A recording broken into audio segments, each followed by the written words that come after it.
En envisageant le futur de l'exploration spatiale, le fait de retourner sur la Lune est apparu comme une étape incontournable, et c'est devenu un enjeu majeur. C'est pour cela qu'en 2009, la NASA a envoyé 2 nouvelles sondes, lancées en tandem vers la Lune. Le Lunar Reconnaissance Orbiter, ou LRO, et le Lunar Crater Observation and Sensing Satellite, ou LCROSS. Les données transmises par ces sondes robotisées nous aideront à répondre à certaines questions cruciales, comme savoir si les séjours de longue durée sont possibles sur la Lune. LRO et LCROSS ont été les premières d'une série de missions de la NASA pour explorer la Lune comme on ne l'avait encore jamais fait.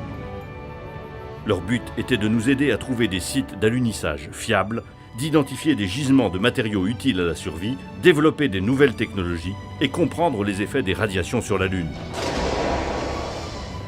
Pour cela, ces sondes ont été équipées d'un ensemble d'outils conçus pour mettre en évidence les interactions entre la Terre et la Lune.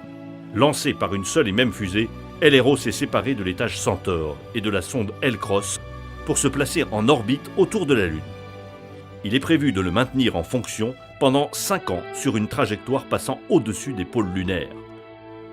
La sonde LCROSS et le module de propulsion Centaure restèrent ensemble à tourner en boucle autour de la Lune et de la Terre.